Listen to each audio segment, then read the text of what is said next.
Hello students, welcome to Srijan bio classes run by Pankaj Kishore. कल video में आपको एक ब्रीफ इंट्रोडक्शन दिया गया है sexual reproduction in flowering plants. अब हम लोग सेक्सुअल रिप्रोडक्शन के विषय में जब आगे बढ़ते हैं तो सबसे पहले हम लोग मेल रिप्रोडक्टिव ऑर्गन के विषय में समझे। मेल रिप्रोडक्टिव ऑर्गन प्लांट्स में, एंजियोस्पर्मिक प्लांट्स में, फ्लावरिंग प्लांट्स में स्टामेन मेल रिप्रोडक्टिव ऑर्गन होता है। एक स्टामेन मेनली दो भागों में दो चीजों से मिलकर बना होता है, ठीक है, फिलामेंट और एंथर। हम क्या बोल रहे हैं कि जो स्टामेन है वो दो चीजों से मिलकर बना हुआ है, फिलामेंट और स्टामेन। फिलामेंट का प्रॉक्सिमल एंड थैलमस से जुड़ा रहता है, जबकि इसके डिस्टल एंड पे एंथर होता है, ठीक है। अगर हम लोग देखें कि एंथर के विषय में समझे तो प्रत्येक एंथर बाइलोब्ड और डाइथिकस होता है।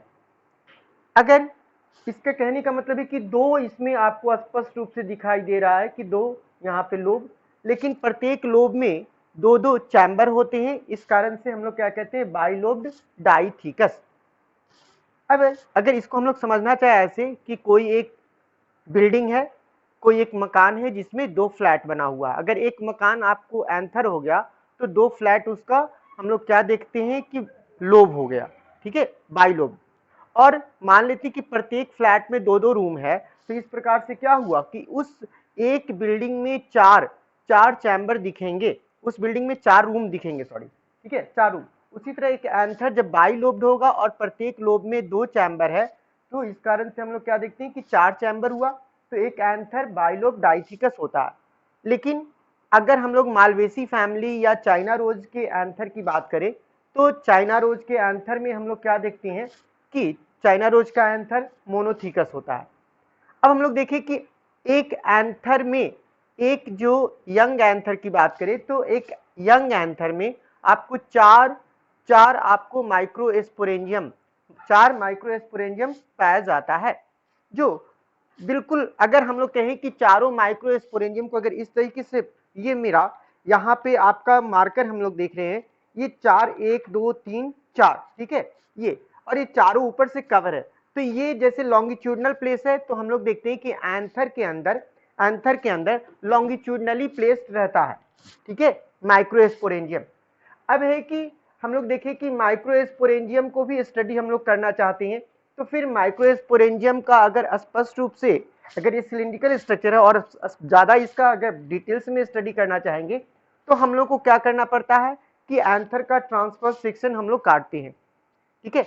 जब मैच्योर एंथर का आप जब ट्रांसवर्स सेक्शन काटते हैं तो वो आपको टेट्रागोनल, ठीक है, आप ध्यान रखेंगे शेप में टेट्रागोनल ही लिखेंगे, क्योंकि एनसीईआरटी टेट्रागोनल ही लिखता है, तो हम लोग टेट्रागोनल ही ध्यान देंगे। क्योंकि बहुत बार हम लोग देखते हैं कि वर्ड को ही, सेम वर्ड को ही आंसर माना जाता है। पिछली बार नीट के क्वेश्चन को अगर देखें तो यहाँ पे टेट्रागोनल 1 2 3 4, प्रत्येक कॉर्नर पे अगर हम लोग देखें तो एक सर्कुलर आउटलाइन दिखाया गया 1 2 3 4। एक्चुअली ये सर्कुलर आउटलाइन किस चीज का रिप्रेजेंटेशन है, ये आउटलाइन प्रत्येक माइक्रोस्पोरेंजियम का है, ठीक है। हम लोग यहाँ पे आप चाहें तो बड़े आराम से इसको नोट कर सकते हैं, नोट कर लीजिए। उसके बाद हम लोग आप पढ़ते हैं कि माइक्रोस्पोरेंजियम के स्ट्रक्चर को, ठीक है, तो हम लोग पहले आप इसको नोट कीजिए और हम लोग इसके बाद माइक्रोस्पोरेंजियम का स्ट्रक्चर पढ़ते हैं। नाउ स्ट्रक्चर ऑफ माइक्रोस्पोरेंजियम, तो पहले ही बताया है कि माइक्रोस्पोरेंजियम की संख्या 4 होती है, वो सिलिंड्रिकल शेप्ड में है और एंथर के अंदर होता है। अगर एक माइक्रोस्पोरेंजियम को डिटेल्स में स्टडी करना है तो हम लोग माइक्रो एंथर का क्या करते हैं कि ट्रांसवर्स सेक्शन लेते हैं। ट्रांसवर्स सेक्शन करने के बाद आप देखते हैं कि प्रत्येक कॉर्नर पे एक सर्कुलर आउटलाइन दिखता है जो कि माइक्रोस्पोरेंजियम को रिप्रेजेंट करता है, ठीक है। अगर एक माइक्रोस्पोरेंजियम की बात करें तो प्रत्येक माइक्रोस्पोरेंजियम में एक वॉल होता है जो 4 डिफरेंट लेयर से मिलकर बना होता है। Each microsporangium consist of a wall having 4 layers and sporogenous tissue, ये दो चीजों से मिलकर बनता है। अगर इनके वॉल्स को देखें, वॉल्स के ठीक से, तो वॉल में जो 4 लेयर्स है वो क्या क्या है, तो वॉल का 4 लेयर हम लोग देखते हैं कि epidermis, endothecium, middle layer and tapetum. ठीक है, हम लोग देखते हैं कि वॉल में 4 लेयर होता है, epidermis, endothecium, middle layer and tapetum. ठीक है, अब जैसे कि यहाँ पे हम लोग एक टीएस ऑफ माइक्रोस्पोरेंजियम का, तो ऊपर का जो ग्रीन, ये वाला ऊपर का जो ग्रीन आउटलाइन दिख रहा है, ये हम लोग क्या देख रहे हैं कि एपिडर्मिस है। इसके बाद हम एक अलग ब्लू कलर से बनाए हैं, जिस ब्लू कलर को हम लोग कह सकते हैं कि इंडोथीसियम है। फिर हमने क्या किया है कि यहाँ पे ग्रीन कलर को ही यूज किया है, लेकिन ये जो ग्रीन कलर है वो आपको इंडोथेसियम ही है। ठीक है, इंडोथेसियम है। यहाँ पे आप देखिए, सॉरी, यहाँ पे ब्लू कलर इंडोथीसियम था, फिर ग्रीन कलर जो हम बता रहे थे, ये ग्रीन कलर क्या है, मिडिल लेयर है। मिडिल लेयर को आप देख रहे हैं कि यहाँ पे 2 सेल का थिकनेस हम दिखाए हैं। इसका मतलब है कि एपिडर्मिस 1 सेल थिकनेस है, इंडोथीसियम 1 सेल थिकनेस है, लेकिन middle layer 2 to 3 cell thickness हो सकता है। ठीक है, इसके बाद हम लोग देखते हैं कि ये इनर मोस्ट लेयर जो कि हम ब्लैक से बनाए हैं, तो इनर मोस्ट लेयर को हम लोग कहते हैं टेपिटम।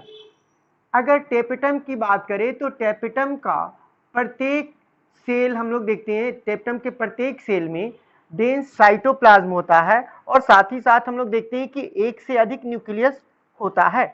ठीक है, टेपिटम इनर मोस्ट लेयर है, जिसका जो सेल है उसमें डेंस साइटोप्लाज्म है, और उसमें एक से अधिक क्या पाया जाता है कि न्यूक्लियस है।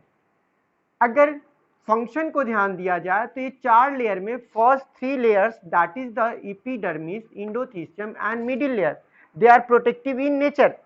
लेकिन जो 4th लेयर है वॉल्स का, that is the innermost, about tapetum I am saying, जिसके विषय में कह रहे हैं, तो टेपिटम क्या है, तो टेपिटम का मेन काम है कि नरिशमेंट करना, किसके लिए, डेवलपिंग माइक्रोस्पोर को वो क्या करता है कि नरिशमेंट करता है, मतलब भोजन देता है। ठीक है, साथ ही साथ ये भी माना जाता है कि टेपिटम में यूबिस बॉडी एक पाया जाता है, वो यूबिस बॉडी में भी प्रोबेबली हेल्प करता है किस चीजों में, तो एक्साइन के फॉर्मेशन में, एक्साइन पॉलन ग्रेन में हम लोग पढ़ेंगे, तो एक्साइन के फॉर्मेशन में। तो और फिर हम लोग क्या देखते हैं कि टेपिटम के नीचे, टेपिटम के अंदर हम लोग यहाँ पे ब्लू लाइन से, ब्लू कलर से हम लोग सेल्स को बनाए हैं। ये सेल इनफैक्ट क्या है, स्पोरोजीनस टिश्यू। यही स्पोरोजीनस टिश्यू जो है वो माइक्रोस्पोरोजिनेसिस में भाग लेता है। ठीक है, जो हम लोग कहते हैं कि टेपिटम इनक्लोज कर किए हुए किसको, स्पोरोजीनस टिश्यू को। स्पोरोजीनस टिश्यू क्या करता है, तो स्पोरोजीनस टिश्यू माइक्रोस्पोरोजिनेसिस में भाग लेता है और माइक्रोस्पोर का फॉर्मेशन करता है। तो पहले हम लोग क्या करें कि आप एक बार यहाँ पे देख के अगर लिखना चाहेंगे तो इसको आप पॉज करके लिख भी सकते हैं। तो यहाँ पे माइक्रोस्पोरेंजियम का स्ट्रक्चर है। हाँ, आप जो एनसीईआरटी बुक में जो फिगर दिया हुआ है एंथर का, प्लस उसमें एंथर के साथ एक और सेक्शन दिया है जो 3 डायमेंशनल व्यू, जिसमें कि आपको बहुत आराम से माइक्रोस्पोरेंजियम पता चल रहा है। फिर नेक्स्ट पेज में, पिछले उसके आगे अगले पेज में आप देखेंगे, नेक्स्ट पेज में तो आपको टीएस भी कटा हुआ है जिसमें माइक्रोस्पोरेंजियम भी है। ठीक है, तो हम लोग पहले आप इसको लिख लेंगे, तब हम लोग आप माइक्रोस्पोरोजिनेसिस टिश्यू स्पोरोजिनेसिस के विषय पढ़ेंगे। ओके, अभी हम लोग देखें कि एंथर का स्ट्रक्चर देखें, माइक्रोस्पोरेंजियम का स्ट्रक्चर देखें। माइक्रोस्पोरेंजियम में हम लोग देखते हैं कि टेपिटम का जो लेयर था वो इंक्लोज किए हुए स्पोरोजिनस टिश्यू को, स्पोरोजिनस टिश्यू से ही क्या करता है कि वो माइक्रोस्पोरोजिनेसिस का प्रोसेस में भाग लेता है। तो हम लोग सबसे पहले अब हम लोग समझ लेते हैं कि माइक्रोस्पोरोजिनेसिस क्या होता है। जैसे कि नाम से ही पता चलता है कि माइक्रोस्पोरोजिनेसिस, जिनेसिस का मतलब ही होता है जन्म देना। किस चीज का जन्म दे रहा है, तो माइक्रोस्पोर। तो हम लोग सीधे सीधे एक सिंपल डेफिनेशन के तौर पे कहते हैं कि माइक्रोस्पोर के फॉर्मेशन को माइक्रोस्पोरोजिनेसिस कहते हैं। लेकिन माइक्रोस्पोर का फॉर्मेशन जिस सेल से होता है उस सेल्स को हम लोग क्या कहते हैं, उस सेल्स को हम लोग पॉलन मदर सेल भी कहते हैं और उसको हम लोग माइक्रोस्पोर मदर सेल भी कहते हैं। ये पॉलन मदर सेल हो या माइक्रोस्पोर मदर सेल हो, ये डिप्लॉयड कंडीशन में होता है, ये 2n होता है। जब हम लोग क्या देखते हैं कि माइक्रोस्पोरोजिनेसिस का प्रोसेस स्टार्ट होता है तो स्पोरोजिनस टिश्यू के सेल्स या तो माइटोटिक डिवीजन करके अपनी संख्या को बढ़ाते हैं या डायरेक्टली ही ट्रांसफॉर्म कर हो जाते हैं, डिफरेंशिएट हो जाते हैं, और वो तब क्या कहलाते हैं, माइक्रोस्पोर मदर सेल या पॉलन मदर सेल। मतलब वो अपनी संख्या को बढ़ा भी सकते हैं या फिर डायरेक्टली ट्रांसफॉर्म हो सकते हैं। प्रत्येक microspore mother cell, pollen mother cell, वो क्या करेगा, फिर उसका डिवीजन होता है मियोटिक डिवीजन, रिडक्शन डिवीजन। प्रत्येक ईच जो हम लोग देखते हैं कि pollen mother cell will undergo meiotic division और रिडक्शन डिवीजन, और रिडक्शन डिवीजन करेगा तो 4 माइक्रोस्पोर्स बनता है। इनिशियल स्टेज में ये चारों के चारों माइक्रोस्पोर्स एक साथ इंटैक्ट होते हैं, और ये इंटैक्ट होते हैं तो इसको हम लोग क्या कहते हैं, माइक्रोस्पोर टेट्राड कहते हैं। लेकिन जैसे ही ये माइक्रोस्पोर टेट्राड से सभी अलग अलग होते हैं तो फिर इनको हम लोग क्या कहते हैं कि माइक्रोस्पोर। तो ये हम लोग देखें कि माइक्रोस्पोरोजेनेसिस का एक बड़ा ही सिंपल सा प्रोसेस है, इसमें मियोटिक डिवीजन होता है, ठीक है। और यहाँ पे ये टेट्राड है, तो टेट्राड का हम लोग यहाँ पे देखें तो ये अरेंजमेंट अलग अलग तरीके से हो सकता है, इवन लीनियर भी हो सकता है। यहाँ पे अगर हम लोग यहाँ पे लिख देते हैं कि 2n मतलब डिप्लॉयड है, और यहाँ पे हम लोग लिख दें कि ये जो भी हैप्लॉयड माइक्रोस्पोर, और यही माइक्रोस्पोर इसमें कुछ चेंजेज होगा, और चेंजेज होने के बाद ये पॉलन ग्रेन का फॉर्मेशन कर देगा। तो हम लोग देख सकते हैं, आप इसको नोट कर सकते हैं बड़े आराम से, बहुत ही सिंपल सा प्रोसेस है। तो अभी हम लोग देखें कि माइक्रोस्पोर का फॉर्मेशन, और माइक्रोस्पोर के फॉर्मेशन का प्रोसेस क्या था, तो माइक्रोस्पोरोजेनेसिस। अब हम लोग माइक्रोस्पोरोजेनेसिस में देखें कि जो माइक्रोस्पोर बना था वही माइक्रोस्पोर में कुछ चेंजेज होता है, और उस चेंज होने के बाद उसी स्ट्रक्चर का नाम हम लोग पॉलन ग्रेन कहते हैं, ठीक है। और पॉलन ग्रेन मेल गेमेट को कैरी करता है, ठीक है। तो पॉलन ग्रेन के विषय में हम लोग जाने कि जो फ्लावरिंग प्लांट है उनमें पॉलन ग्रेन को हम लोग कहते हैं कि male gametophyte. Pollen grain male gametophyte होता है फ्लावरिंग प्लांट्स का, और इस मेल गेमेटोफाइट का फर्स्ट सेल आपको माइक्रोस्पोर होता है। First cell of male gametophyte is microspore, where pollen grain represent the male gametophyte of angiospermic plant. तो फिर कैसे होता है डेवलपमेंट, जब माइक्रोस्पोर में क्या क्या चेंजेज होता है, जैसे ही माइक्रोस्पोर टेट्राड से माइक्रोस्पोर्स अलग होते हैं तो उसमें कुछ चेंज होता है। माइक्रोस्पोर्स में सबसे पहले, माइक्रोस्पोर में क्या होगा, सबसे पहले माइटोटिक डिवीजन होता है, और इस माइटोसिस डिवीजन के कारण से ये जो हम लोग देखते हैं कि माइटोसिस डिवीजन होता है, और माइटोसिस डिवीजन के कारण से हम लोग देखते हैं कि 2 अनइक्वल सेल बनता है, एक बड़ा सेल होता है और एक छोटा सेल होता है, ठीक है। ये माइक्रोस्पोर था, माइटोसिस हुआ, और माइटोसिस के बाद हम लोग देखते हैं कि 2 अनइक्वल सेल बना। बड़े वाले सेल को हम लोग वेजिटेटिव सेल कहते हैं, और छोटे वाले सेल को हम लोग क्या कहते हैं, जेनेटिव सेल। फिर ठीक यही सब जब ये इवेंट होते रहता है तो इस दौरान जो इसके ऊपर 2 लेयर्स का फॉर्मेशन होता है, 2 लेयर, ठीक है। बाहर वाले लेयर को हम लोग कहते हैं एक्साइन, और उसके जस्ट इनर जो होता है उसको इंटाइन कहते हैं। 2 लेयर का फॉर्मेशन होता है, एक एक्साइन बाहर और इंटाइन अंदर की ओर। एक्साइन जो होता है, और इतने जब होने के बाद हम लोग क्या देखते हैं कि इस स्ट्रक्चर को जो माइक्रोस्पोर में माइटोसिस हुआ और वॉल का फॉर्मेशन हो गया, देन आफ्टर हम लोग क्या कहते हैं कि इसको पॉलन ग्रेन कहते हैं। अगर हम लोग एक पॉलन ग्रेन के विषय में समझे तो जितने भी पॉलन ग्रेन होता है वो जो हम लोग देखते हैं कि जो पॉलन ग्रेन है वो बहुत ही छोटा, बहुत ही स्ट्रक्चर है, और वो स्फेरिकल मोरलेस होता है, ठीक है। और इसका हम लोग डायमीटर क्या देखते हैं, तो डायमीटर 25 to 50 माइक्रोमीटर होता है, जो स्फेरिकल शेप में है, और इसका डायमीटर 25 to 50 है। अगर एक मैच्योर पॉलन ग्रेन की बात करें तो 2 सेल्ड स्ट्रक्चर होता है मोस्टली, लगभग जो 60% केसेज हैं उससे ज्यादा में कुछ, तो एक pollen grain spherical structure having 25 to 50 micrometre in diameter, and it has 2 walls. बाहर वाला जो एक्साइन एंड इंटाइन, एक्साइन जो है वो स्पोरोपोलेनिन का बना होता है, और स्पोरोपोलेनिन के विषय में कहा जाता है कि ये स्पोरोपोलेनिन के कारण से ये किसी भी हाई टेम्परेचर को, एसिड्स को, अल्कली को, यहाँ तक कि बहुत कोई भी एंजाइम भी इसे डिग्रेड नहीं कर सकता है। यही रीजन है कि ये बहुत दिनों तक ये अपनी स्थिति बनाए रख सकता है।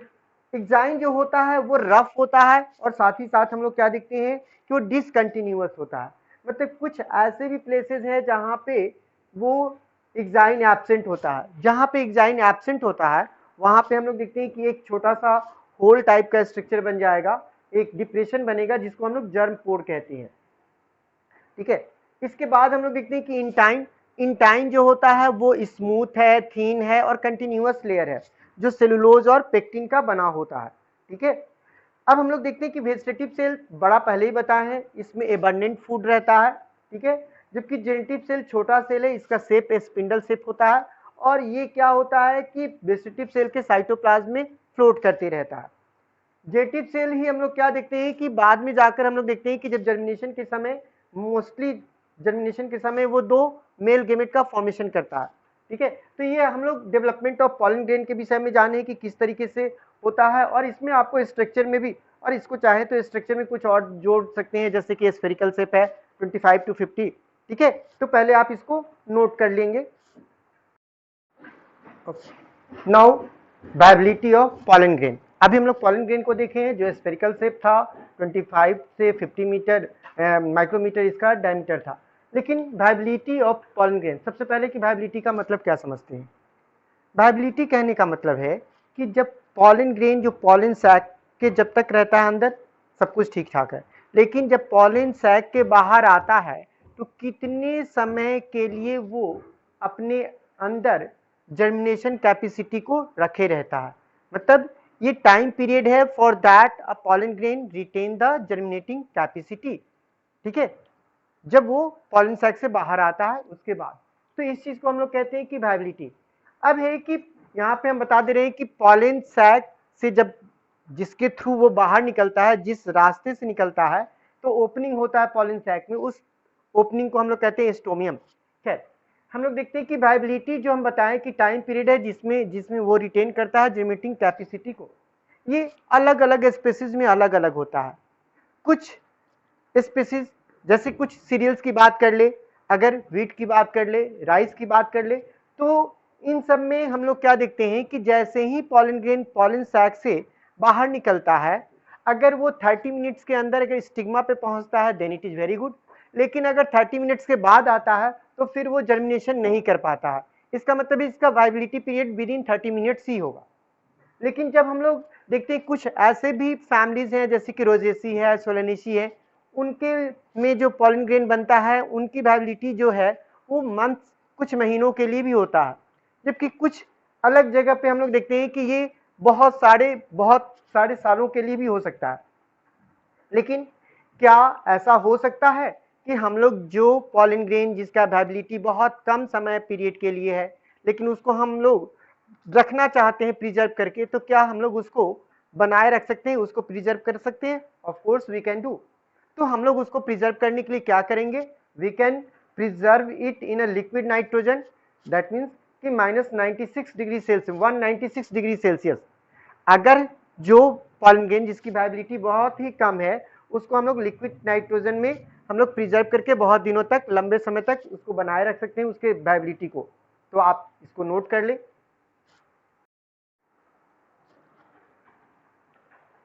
Importance of pollen grain. अक्सर हम लोग क्या सोचते हैं कि इंपॉर्टेंस है इसका मतलब हम लोग को बेनिफिट ही लिखना है, लेकिन ये बात नहीं होता। हम लोग जब इंपॉर्टेंस पढ़ते हैं तो उसके दोनों पहलू को लिखते हैं, एडवांटेज को भी लिखते हैं, डिसएडवांटेज को भी लिखते हैं। तो पॉलन ग्रेन के साथ भी डिसएडवांटेज भी है और एडवांटेज भी है। तो डिसएडवांटेज क्या है? तो डिसएडवांटेज के रूप में हम लोग कह सकते हैं कि ये एक एलर्जिक फैक्टर है, जो कि बहुत तरह से हम लोग देखते हैं कि एलर्जिक सब्सटेंस है जो ब्रोंकियल एफ्लिक्शन को कॉज करता है, और इसके कारण से आपको अस्थमा या ब्रोंकाइटिस भी हो सकता है। ठीक है, अगर हम लोग एक पॉलन ग्रेन की बात करें, पार्थेनियम या कैरेट ग्रास के पॉलन ग्रेन की बात करें, तो वो बहुत ज़्यादा एलर्जिक है। ठीक है, ये पार्थेनियम या कैरेट ग्रास जो है एक वीड्स है। ठीक है, एक वीड है। ठीक है, और इम्पोर्टेड वीड है जो मैक्सिको से आया है। ठीक है, मैक्सिको से जब गेहूं को इम्पोर्ट किया गया था तो उसके साथ ही आया था। आज ये पूरी जगह पाया जाता है इंडिया में। पार्थेनियम और कैरेट क्या है? कैरेट ग्रास एक वीड है जो इम्पोर्टेड है फ्रॉम मैक्सिको और आया था गेहूं के साथ, वीट के साथ आया था जब इंपोर्ट किया गया था। ठीक है, ये वीट्स हम लोग किसको कहते हैं तो ये आप लोग को मालूम होना चाहिए। वैसा प्लांट जिसको आप रोपते नहीं है लेकिन फिर भी वो उग जाता है। तो ये तो हम लोग देखते हैं डिसएडवांटेज। एडवांटेज है तो हाँ, एडवांटेज भी है। पॉलन ग्रेन बहुत ही न्यूट्रिटिव होता है, बहुत सारे जो स्पीसीज के पॉलन ग्रेन में बहुत सारे न्यूट्रिएंट्स पाए जाते हैं। इस कारण से इसको कमर्शियलाइज किया गया है और इस पॉलन ग्रेन को यूज करके टैबलेट्स बनाए गए हैं, सिरप्स बनाए गए हैं, और उसको मार्केट में भेजा जा रहा है ताकि लोग उसको यूज करें। आप अपने जब एनसीईआरटी का चैप्टर देखेंगे तो उसमें भी मिलेगा। मुझे लगता है कि मैंने जो बताया आपको आज स्टामेन या माइक्रोस्पोरेंजिया या फिर पॉलन ग्रेन का डेवलपमेंट या फिर इंपॉर्टेंस, ये सारी चीजों को बताया है। अगर आपको इसे समझ में आएगा ही, और अगर समझ में आता है तो आप मेरे वीडियो को जरूर ही आप लाइक करें और सब्सक्राइब भी करें ताकि आपको नोटिफिकेशन भी मिलते रहेगा। Thank you.